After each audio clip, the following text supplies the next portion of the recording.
Jernej Javornik, pomembna zmaga, zdaj ste se tudi na lestvici še otresli tistih zadnjih mest, verjetno ste presrečni. Sigurno, za nas je zelo pomembna tekma.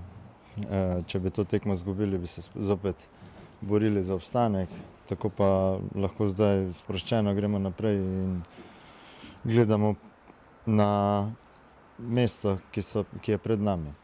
V Muri ste nekako dopustili igro le v drugi polovici prvega polčasa, ostale dve tretjini sta bili vaši, namreč danes je bila res tista prava igra.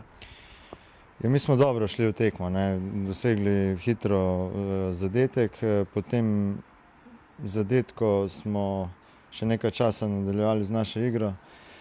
To smo pa zaspali, ni bilo agresivnosti na sredini, žoga je prepočasi tekla in med polčasom smo se dogovorili, da bomo to popravili in drugi polčas je bil dosti boljši.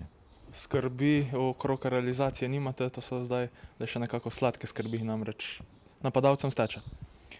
Sigurno, kot sem povedal, že prvo kolo, pomemben podatek, da sta in Ivan Firer in Mate Eterović zabila na prvi tekmi in naj sam potraja to njune dobre igre in doseganje zadetkov.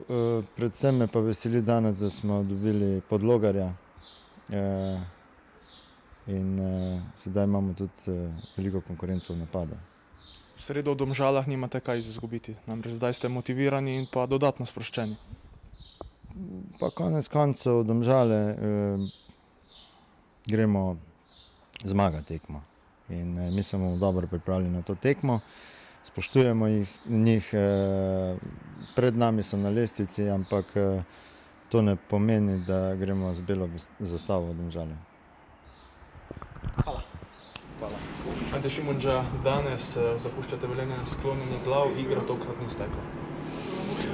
Ja, tu se ne strinjam z vami, zato ker mi smo igrali, bom rekel, našo igro, poskušali smo prihajali priložnosti, enostavno nismo bili konkretni.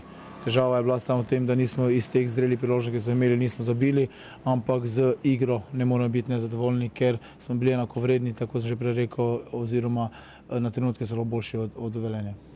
Na koncu štejejo zadetki, kaj zdaj naprej, kako popraviti samo obrambo oziroma samo realizacijo do zaostale tekme? Ja, težava je samo v koncentraciji. Malo koncentracije to ni v pomanjkanju kvalitete. Enostavno fantje delajo dobro, fantje so maksimalno motivirani, prihajajo v priložnosti, kar je zelo, zelo pozitivno. Vsekakor bojo pa sami pri sebi morali dvigniti koncentracijo, biti skoncentrirani v teh priložnostih in nam bo tudi steklo. Še vedno imate vse v svojih rokah? Ja, dokler imamo vse v svojih rokah, bomo vedno delali oziroma se pripravljali na vsako tekmo posebej, tako kot se na tole. Po tej tekmi smo že osredotočeni na naslednjo, ki nas čaka v sredo in gremo v igro, da poskušamo opraviti našo realizacijo oziroma dvigniti koncentracijo.